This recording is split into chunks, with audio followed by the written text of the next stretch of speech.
today we're going to be talking a lot about data, but we're also going to be talking about creative and creativity and using insights and data in order to fuel our understanding of how media works in the social and influencer space. And we think actually there's been quite a fundamental shift. Creative has always been important, and there's lots of measurement studies to prove that. But it's actually the type of creative, how we use the creative, and the sheer number of variants that we need in order to drive performance. So we're going to be talking through that today. We also have some creators in with us today, so we're going to have a spotlight on them. They are the experts at understanding what really drives performance. You are the experts. You're the experts who understand how to drive performance, how to connect with your followers, and really do that on an ongoing basis because it changes all the time. So thank you again for you guys coming along. We're going to have a break at about 10:40, 10:45, and then we're going to come back and have a fireside chat with Alice, who is a key partner here, and then we're going to talk through some measurement and how measurement is evolving actually at Meta and what they're doing. It's a constantly evolving space, and so we can't always rest on our laurels. We need to be looking at the data all the way through and what it's telling us. So now I'm going to hand over to Lauren, who's going to take us through some research that we've done recently. Hi everyone, I'm Lauren, Head of Paid Social at Brainlabs. Absolute pleasure to see so many of you in the audience today.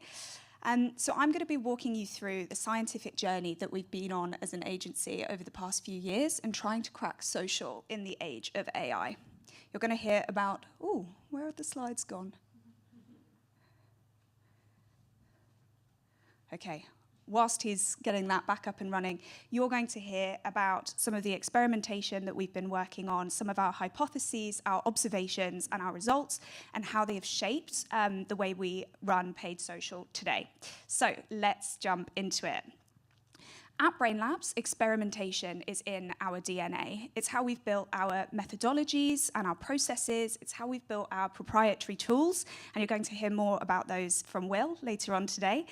But it's also how we apply it to our everyday and how we show up at work. So these pictures here were taken from an incredible away day that we had recently at the Science Museum. So we were tasked with completing a series of scientific challenges around the museum to inspire us about our proposition where science meets marketing. So it really is at the core of what we do, and it's that commitment to experimentation that's going to allow us to grow as an agency and deliver fantastic work for you guys, our clients. We have spent the last few years learning what makes paid social work in the age of AI. 2023 was focused on testing automated campaign types like Meta's Advantage+. 2024 was more of an incrementality sprint, specifically looking at the impact of social in the mid-funnel with search lift testing. And 2025, we were starting to look at some of the other levers that we can pull to drive performance. So specifically focusing on creative and also some tech development in that space as well. But what kicked this journey off was the launch of Meta's Advantage+ solution. So this was the first automated campaign type in the paid social space that was leveraging AI and machine learning. So that brings us to our first hypothesis for the day. We were testing whether this new AI solution would drive stronger results than our traditional campaign types. So we were very quick to get testing. We ran 30 A/B tests across the agency, across a range of different clients. The control group just contained our standard setup, so using prospecting and retargeting audiences, and also some Dabber and DPA ads, and we were testing that against this new solution of Advantage+. And this approach put total faith in the algorithm in a way that was quite different from the hyper-segmented and sometimes over-engineered paid social campaigns that we'd been running previously.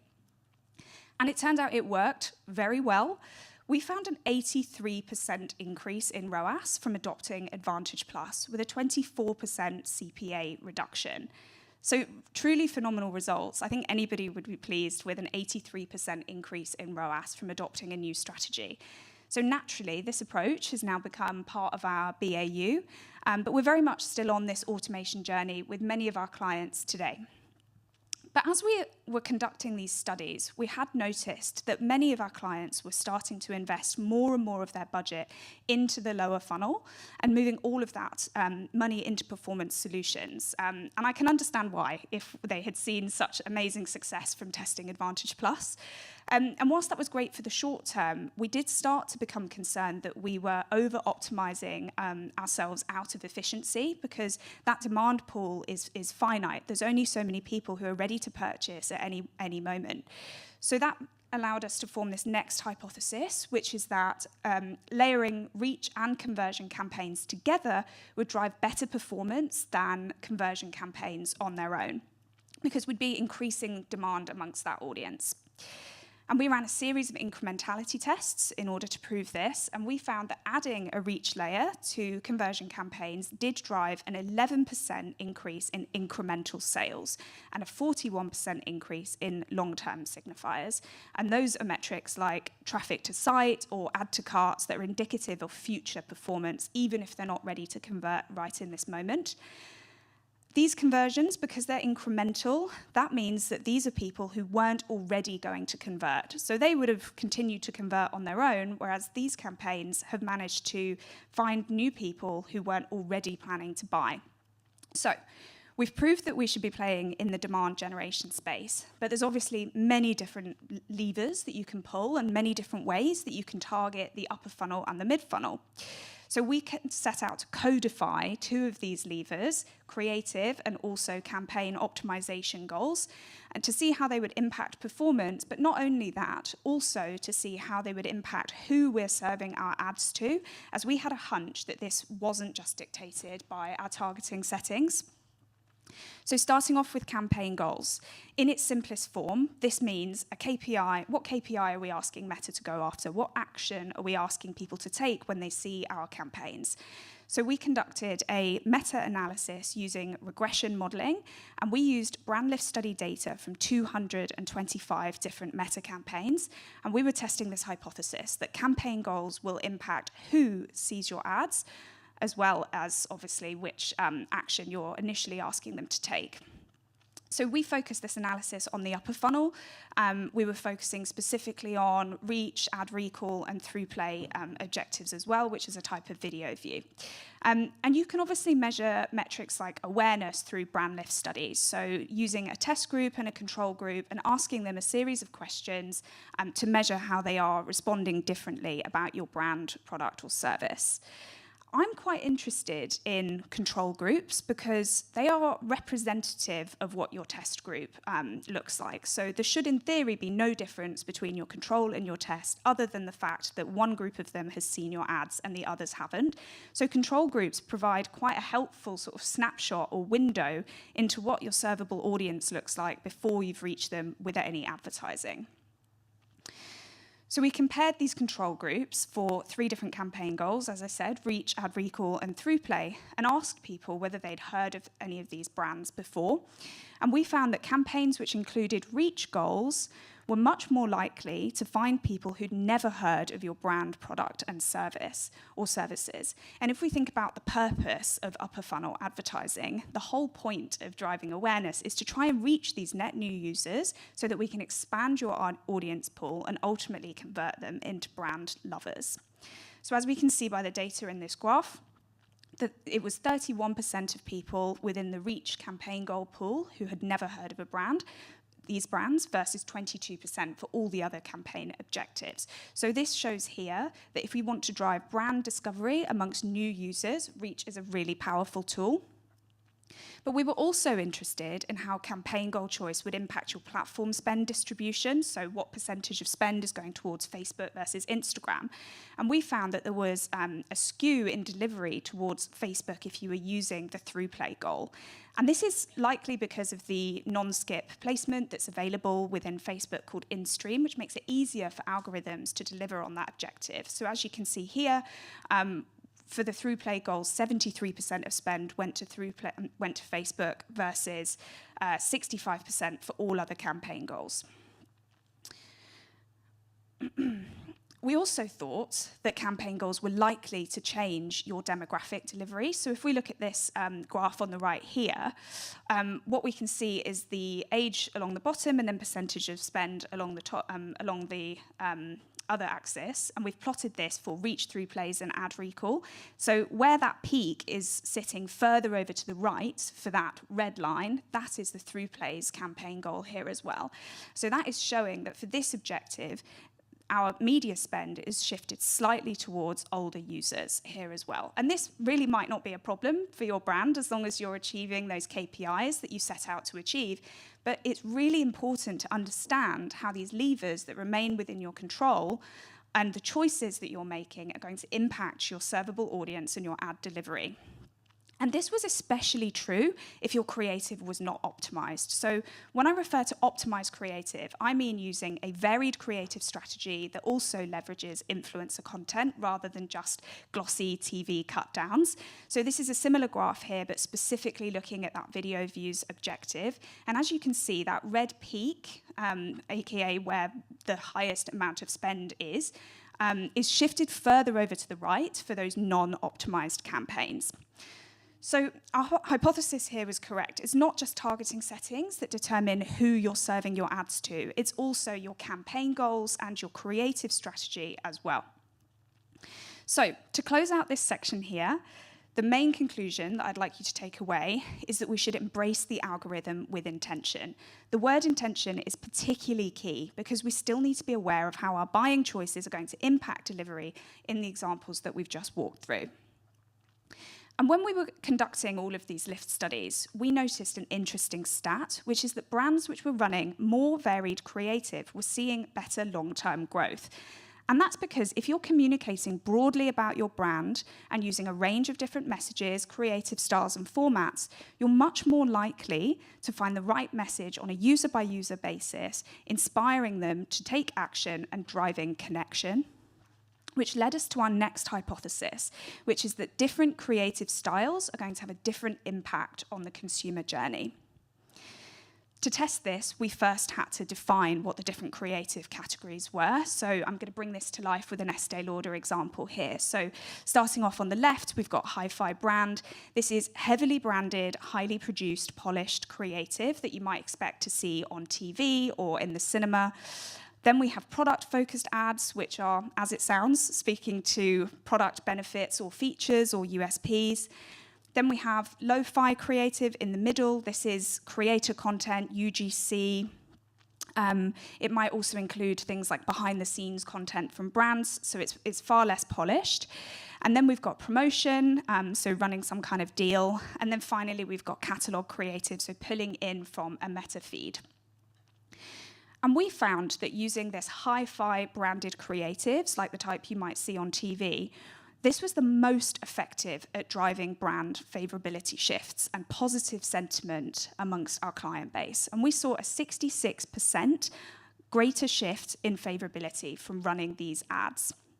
We think this is because of the heavy brand cues and kind of creative red threads that run throughout this type of asset that make it really easy for people to connect that kind of positive feeling that they're getting when they're seeing these videos back to your brand.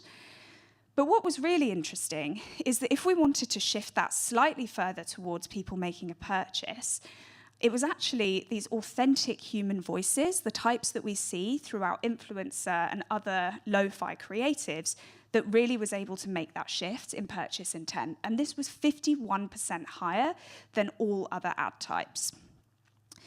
So we thought this was very interesting because traditionally, not so much anymore, but traditionally influencer content had been used mainly at the upper funnel. But we were really starting to see how this could be used to drive performance as well. So we set out to put this to the test, and we were testing the hypothesis that integrating creator content into paid media campaigns will drive better results than BAU creatives alone. So it's about adding them in, it's not either or. So we tested this in the mid-funnel and we tested this in the lower funnel. And we found that campaigns that were incorporating influencer creative drove 46% stronger landing page view rate than those without. We also saw major efficiency gains in the lower funnel with a 48% reduction in CPA. As a result of this, we are now strongly advising all of our clients to be running influencer ads in their paid media campaigns, and definitely not just in the upper funnel, the whole way through as well.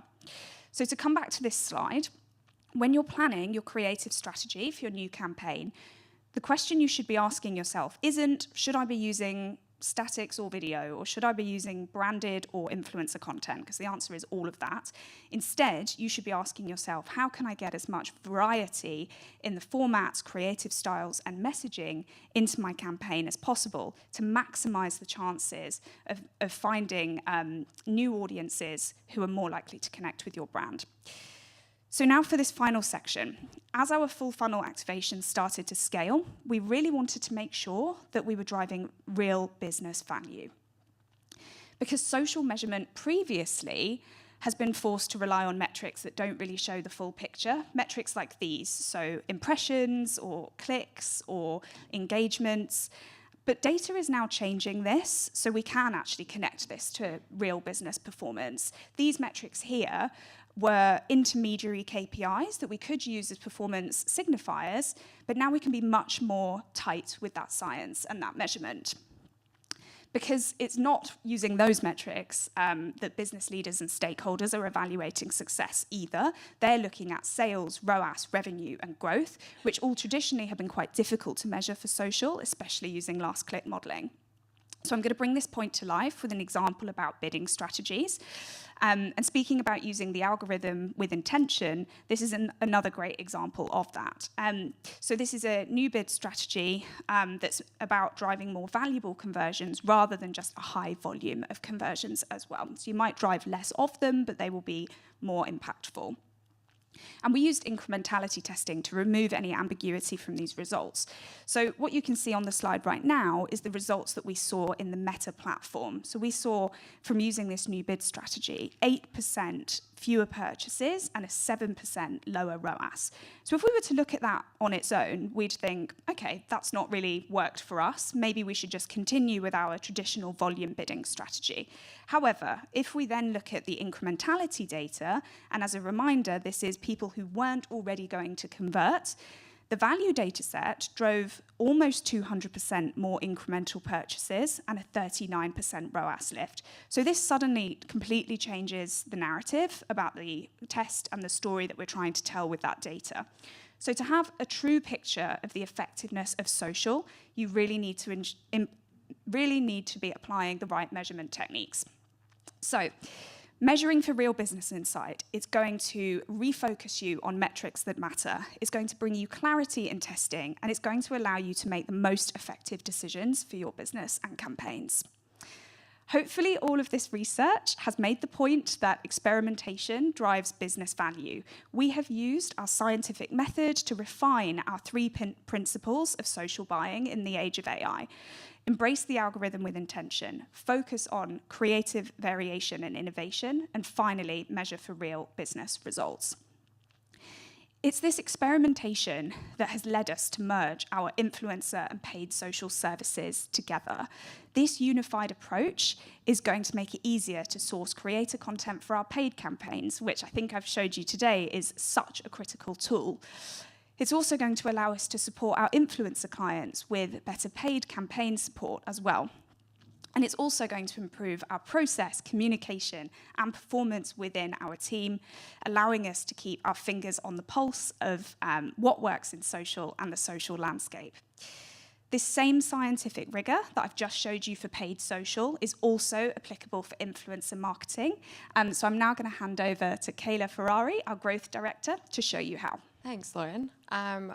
Honestly, absolutely incredible. Some massive numbers. As you can see, it's pretty impressive what we've done and what we've pulled in. So I'll start by saying hi, good morning. I'm Kayla, growth director here at Brainlabs. And as Lauren has shared, we're really excited to share why we're bringing social and influencer together and why that was really the only logical conclusion based on the data and the insights that we've been pulling together. So I will start this morning by asking you a question. So what does it actually take to influence someone in 2026? not just to reach them, not just to get seen by them, but to actually shift what they think, what they feel, and what they buy.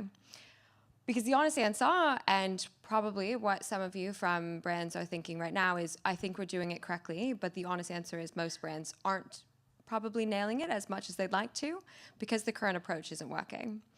The number of platforms, channels, and formats a brand needs to show up on across has exploded. The consumer no longer follows a single path.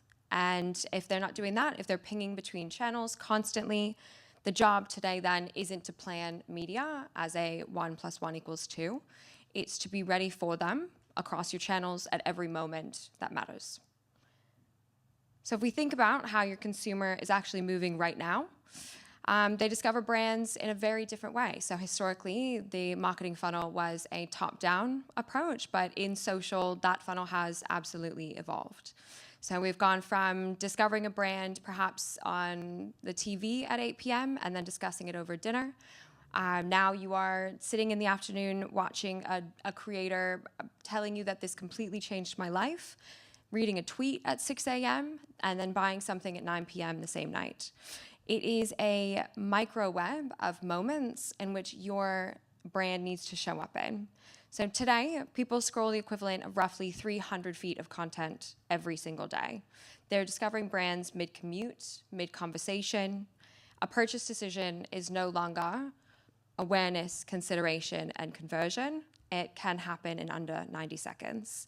And at every single point and every single touch point, a creator is involved, which is within all of these web of micro moments. The platforms are now your path to purchase, which means how you show up on them and when is everything. And if every scroll is a decision point, that's the environment we're operating in. And it means your brand's presence across those channels isn't just a marketing choice, it's your single biggest lever of influence. The paradox that this actually presents at the moment is that creator marketing we know works. For every roughly £1 that is spent, nearly £7 you will see in return, which is massive. However, brands know this, and we're seeing the budget growth year on year by 171%. But what's actually happening is that most of this is going wasted. How is that possible if the fastest growing line item in most media plans is not delivering any incremental return whatsoever? What's going wrong is called the creator effectiveness gap. There are 3 structural processes or causes, most of which Lauren has touched on and explained how we've gone through experimenting and approaching to adjust to the way in which we think as an agency and what has then developed into our social influencer offering, becoming under one umbrella. The first is this poor brand creator fit. So creator selection historically was based on follower count and aesthetic. Most brands aren't diving deeper into whether that creator's audience actually overlaps with your brand's buyers. The second, and something heavily referenced in Lauren's, is there's no measurement framework. So most brands still measure creative campaigns by EMV or follower count or clicks or website visits. We are inventing metrics precisely because the audience and the industry didn't know how to measure what mattered, and there was no real business value behind it. And the third, which is the saddest one in my opinion, is that there is a untrained buyers list of people working on social campaigns. So the people briefing social campaigns are almost never the performance marketers who know what converts. The brief is built for organic reach and brand safety before a single frame is really shot. Ultimately, the commercial objective isn't even in the room. So you might be going to your platforms with content, but the actual why, sitting behind why we've used this creator, why we're activating in this space, and why we've actually used influencer or social has been completely overlooked or lost. The root of all 3 of these structural causes is actually the same, and it ties all in of why we're all here today, which is that social and creator have been treated as separate disciplines. So separate teams, separate briefs, and separate toolkits. So today, excitedly, we would like to invite you to think like influence engineers and close that gap of what we refer to as the creative effectiveness gap. It's the way that we've changed the way we've worked. It's what we've brought under one practice, and it's because influence and social no longer lives in individual channels. It can't be engineered from separate teams. So the first thing that we unlocked was a completely way of thinking in order to reach your audience.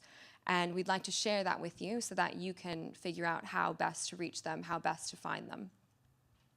It starts by having a peek through the booklets that you might see in your bags today, could be on your chairs. But thinking like an influence engineer means showing up where your brand's buyers are already engaging. We're not buying demographics. We're not tapping creators because the fit is a top-line consumer persona.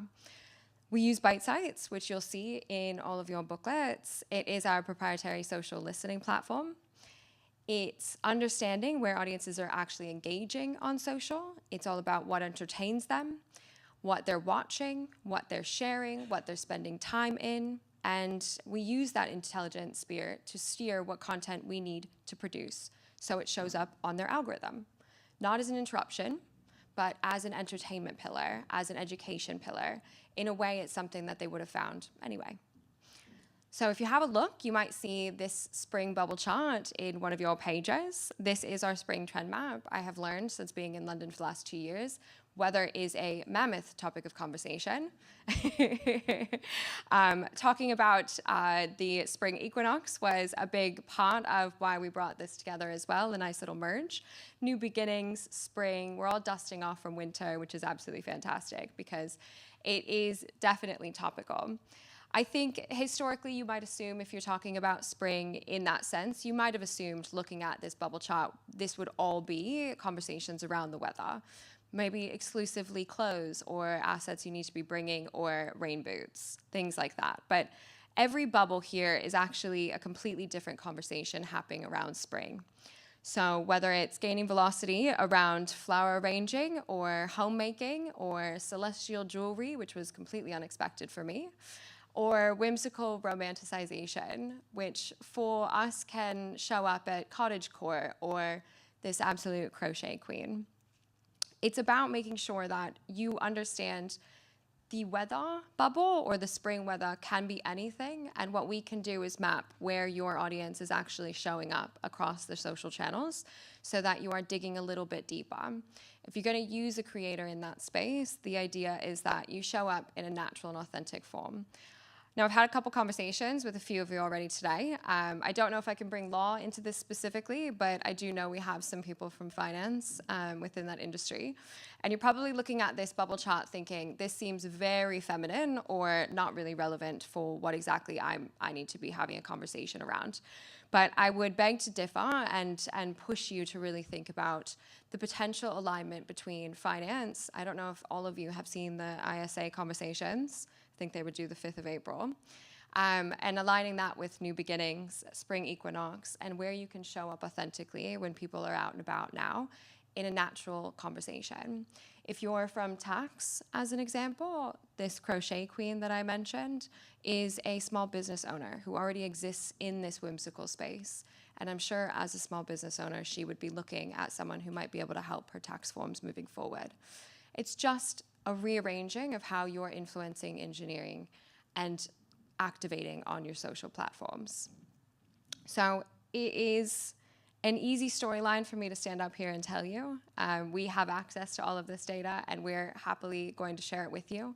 But part of what that means is that we want to help you map these micro moments. So these conversations and all of these nudges that are shaping choice. And that's what we mean by building systems of influence. Your social channels are your systems of influence. These platforms are where influence happens, where decisions get made, where culture moves, and making sure that you're navigating them is getting harder, not easier, and that means that you need to be more aware and more, I guess, conscious of not buying just demographics, but diving a little bit deeper. So what we've built by bringing social and creator together as one practice is helping you understand where your buyers already are, understand what they're engaging with, identify the right moments to show up, and activate with the right creators before the window actually closes. This has led us to launch our first product off the back of the social and creator merge. This is what we refer to as digital dispatches, and it's something we're very excited to share with you today. As you can see, there is a QR code up on screen. I would invite all of you to pull out your phones and give this a scan. We've launched this as the weekly dose of these insights that I've just gone through with you today. So giving you full access to what Bitesize is producing on our end so that you can show up in these conversations and these moments, these real communities that are forming around you and actively evolving. It's thinking about what you can do in that space. And no, you may not use every single one, but it will be a creative fire for you and a little bit of a spark. It's step one in what we reference as building your systems of influence. So when you're thinking about lack of clarity in the creator industry or the mismatch between social and creator teams, whether that's you and your brand no longer using your social platforms as a traditional form of media, this is your first system and your first step in building your social platform as your first touch point of influence, whether that's using creators or whether that's using any cultural connective insight that we can share with you. Thank you very much. I will leave this up on the screen for you, and I will now hand over to the absolute incredible Bean as she brings on, as we've mentioned, some of the experts in the actual space themselves. No pressure. Who are actually on the receiving end of these insights and these briefs and these campaign positionings that we go out to market with. They are going to give you real insight into what it is that they're looking for, how they use their social platforms, what it means to be building the creative ads and creative socials, and ultimately what they're looking for and what doesn't work. So that might help you moving forward when you need to speak to creators on your own. Thank you. Hello, everyone. Really lovely to meet you all. My name is Bean. I am one of the growth managers here on the influencer team at Brainlabs. I have the really exciting job of sitting down with two really amazing creators. I want to pick their brain a little bit on what it takes to create high-performing creative assets. We've spoken a lot about what it involves for brands to stay ahead, to stay relevant, to show up in the right ways on social media. And there is no one in this industry and in this room that knows this better than influencers. I think brands often speak to us about wanting to be relevant and to replicate what influencers do every single day. And we think it's really important to actually hear from, as we said, the experts in the room and the people who do this all the time. They are so good at it that they're making a living off of it. So we want to sit down and actually hear their thoughts. They are their own version of a brand strategist, and they've got their own strategies that they implement to drive success. So this is very exciting. We have Lauren and Jaden here. Both of them have successfully built really unique spaces on social media by carving out a little space of a community. And they've done this because ultimately they are so creative. They know what creative works, and they know how to produce videos every day that really drive results. So this section is going to involve a little bit of of audience participation. So there were some blue and yellow cards when you walked in. Get those out, get those at the ready. Fabulous. But before I explain the rules of the game, I'm just going to let you guys introduce yourselves, tell the audience a little bit about your community that you've built, how it started, where it all began, and maybe a little bit about where you're hoping for it to go in the future. Hi everyone, I'm Lauren. I am primarily a food creator, but I also dip into home and lifestyle. Just to give you a bit of sort of background, so across platforms now about 200,000. I actually trained as an architect before, so I'm from a completely different world. And then cooking is my main thing, so it's always been a hobby of mine. I've cooked since I was. Lauren, we're going to give you a microphone. Oh, that's great. Could you hear me before? Yeah, okay. So yeah, cooking and baking has always been a hobby. I did that throughout university, the full 7 years. And yeah, eventually it's now become